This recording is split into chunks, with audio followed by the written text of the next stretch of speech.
Hello everyone, how's it going? It's Tangociss back with another Killing Floor 2 review.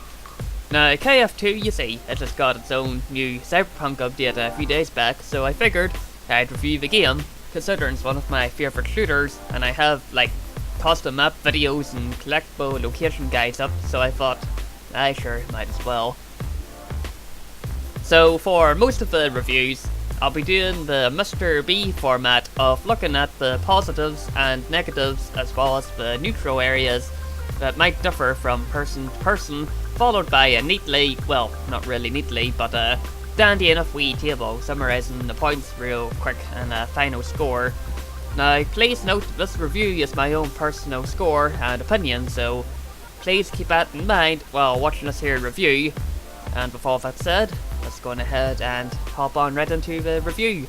Right, so we're gonna look here at the positives first. First positive I want to mention is that the soundtrack is fan-bloody-tastic. I'm sure if you enjoy your heavy metal, you'll very much like the soundtrack. Now, due to copyright reasons, I can't really load up any of the music on the review, but if you want to go on ahead and look up the soundtrack on YouTube, you can go on ahead and just do that. I'm pretty sure you'll like it. Now, another positive here is the maps. You've got a nice selection including an underground lab, a tropical island, castle decorated for Halloween parties, and even Paris. So I'm sure there's something in it for everyone. Now, like the maps, you've also got a nice selection of perks to roll with.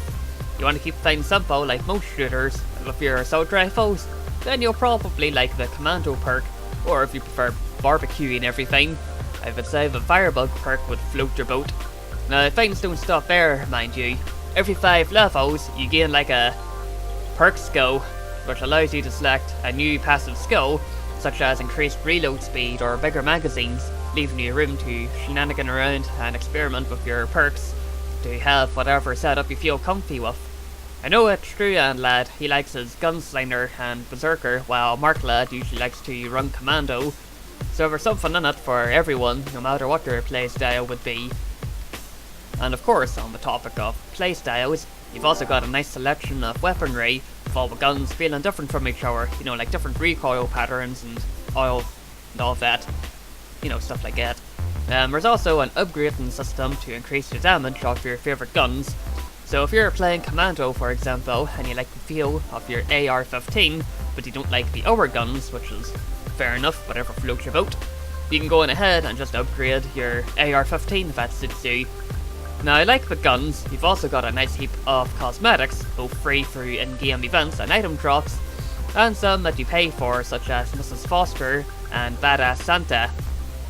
I should add that you do get cosmetics for free upon loading up the game for your characters. They're just something simple, mind you, if you wanna, well, keep things simple. One last point I wanna bring up is replayability. Your perk levels stick with you from your game to game, which is good, so if you like get stuck on one map and you've leveled up your perk on another map, then you can try that map again with a higher level perk, if that makes sense. And there's also difficulty levels, as well as fun community challenges, such as Struan lad's Ginger Challenge, which was a good laugh that Mark lad and I give it a go. Now let's go on ahead and look at the negatives.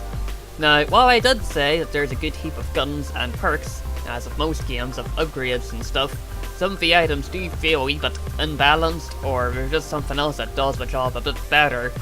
Now mind you, the game is still getting a nice heap of updates, and I think the developers did say that balance is one of the main things they'll be looking at this year, so you might want to keep that point in mind while you're looking at the balance.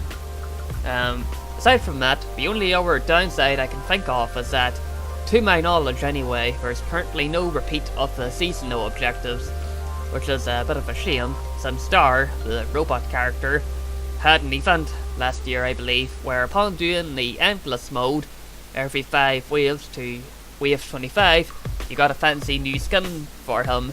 And to my knowledge, there's currently no free Dar skins for him. It's just the stuff from that event and stuff from the Dar crates. I'm not sure if there's any drops for him, like actual proper drops. If there is, I haven't gotten any, but if anyone has it, you can let us know in the comments. But yeah, it would have been nice if he had like his normal body and helmet with him, like from the first game, and had like a simple camo or something as an unlockable, but I do hope they do bring Dar back and the event skins for him for folk who missed it. Now let's go on ahead and take a look at the neutral areas. So as you can probably see from the gameplay, the enemy design is pretty cool, although I've seen on the forums that some folk have raised some complaints on a small handful of Zeds, such as the Rioter, who wears a bunch of armor and stuff, as well as the EDAR robots. Now I'm not too bothered by them, just need to aim different locations, but if you like armored enemies or robots, well, just aim at the chest or the legs. That's pretty much all you have to do, but if you don't like them, well, fair enough, whatever floats your boat. Only our main grey area is of course the gore system. Now I have it running full, because this is me you're talking to, although you can lower it in the settings if it doesn't exactly float your boat. But I am including it as a grey area, just in case that some folk aren't too keen on it. Now as always, here's a quick wee table just summarising the points real quick and the final score. The final score for Killing Floor 2 at this moment gets a nice 7 out of 10. Might change how you feel depending on your neutral areas, like if you're into the gore or not, but if they do bring back the dark cosmetics and the balance, I'd give it a nice solid 8 or 9. And with all that said anyway, I'd like to thank everyone for watching, and I'll see all you nice people next time.